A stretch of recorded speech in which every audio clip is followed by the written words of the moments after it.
Power star Pawan Kalyan ఉప ముఖ్యమంత్రి కాకముందు మొదలుపెట్టిన సినిమాల్లో చివరిదైన ఉస్తాద్ భగత్ సింగ్ ఉగాది కానుకగా విడుదలైంది. దీనికి ముందు వచ్చిన హరిహర వీరమల్లు, ఓజీ చిత్రాలు రెండు భిన్నమైన జోనర్స్ కు చెందినవి కాగా, తాజా చిత్రం ఉస్తాద్ భగత్ సింగ్ లో ఈ రెండు సినిమాల ఛాయలు కనిపిస్తున్నాయి. హరిహర వీరమల్లులోని హిందుత్వాన్ని, ఓజీలోని యాక్షన్ ను మిక్స్ చేసి దర్శకుడు హరీష్ శంకర్ ఉస్తాద్ భగత్ సింగ్ ను రూపొందించిన భావన కలుగుతోంది. శ్రీలీల, రాశీ ఖన్నా హీరోయిన్లుగా రూపుదిద్దుకున్న ఉస్తాద్ ఎలా ఉందో చూద్దాం.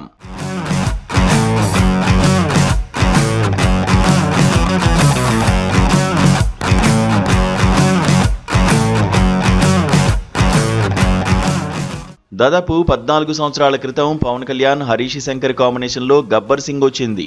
మళ్ళీ ఇంతకాలానికి వీరిద్దరి కాంబో సెట్ అయింది. అందులో పొగరబోతు పోలీస్గా నటించిన పవన్ ఇందులోనూ అలాంటి పాత్రే చేశాడు.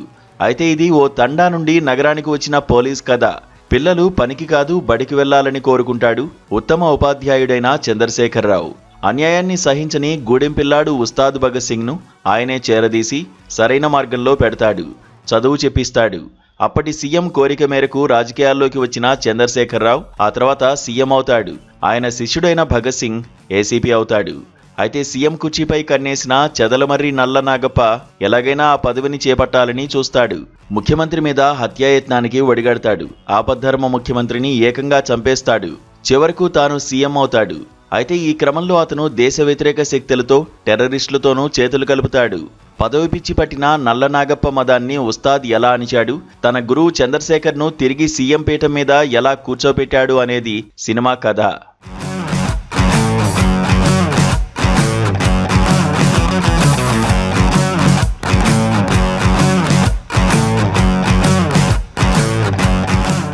నిజం చెప్పాలంటే 2.5 గంటల పాటు పవన్ కళ్యాణ్ను తెర మీద చూపించిన శ్రద్ధ వేరే దేని మీద దర్శకుడు హరీష్ శంకర్ చూపించలేదు.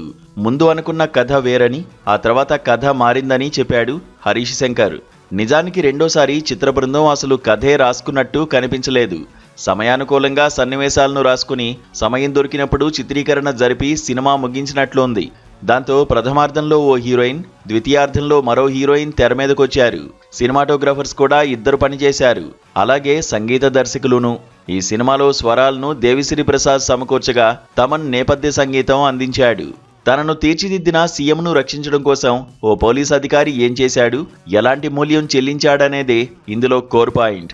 ఇంత బలహీనమైన, అతి సాధారణమైన కథకు ఉగ్రవాదం, జాతీయవాదాన్ని జతచేసి హరీష్ శంకర్ ఇటు హిందుత్వవాదులను, అటు పవన్ కళ్యాణ్ అభిమానులను ఆకట్టుకునే ప్రయత్నం చేశారు. అయితే అది ఉడికి ఉడకని కిచిడీగా మారింది. ప్రతి సన్నివేశాన్ని కలర్ఫుల్, జోష్తో నింపే ప్రయత్నం దర్శకుడు చేశాడు. కానీ అది ప్రేక్షకుల హృదయాన్ని తాకలేకపోయింది. సినిమా అలా సాగుతూ పోతుందంతే.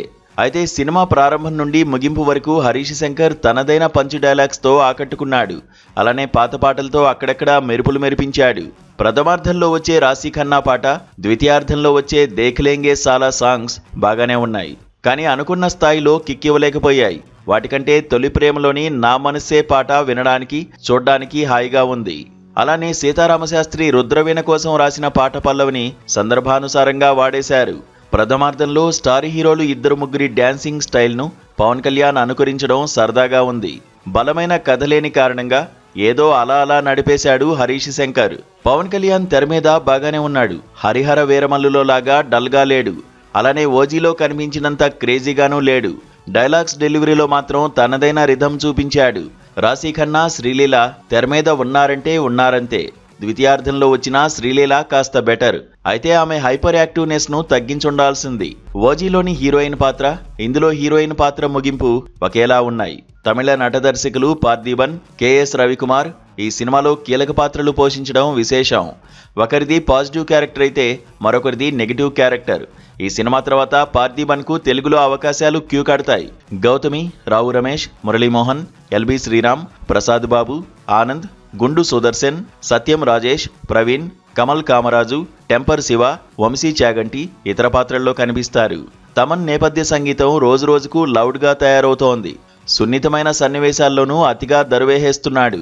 ఆ శబ్ద కాలుష్యాన్ని భరించడం ఆడియన్స్కు కష్టమే. ఈ సినిమాకున్న మైనస్ పాయింట్స్లో తమన్ నేపథ్య సంగీతం బాధుడు కూడా ఒకటవుతుంది అనడంలో ఎలాంటి అతిశయోక్తి లేదు. పవన్ కళ్యాణ్, హరీష్ శంకర్ కాంబోలో 14 ఏళ్ల తర్వాత వచ్చిన ఉస్తాద్ భగత్ సింగ్, గబ్బర్ సింగ్ మ్యాజిక్ను రిపీట్ చేయలేకపోయిందనే చెప్పాలి.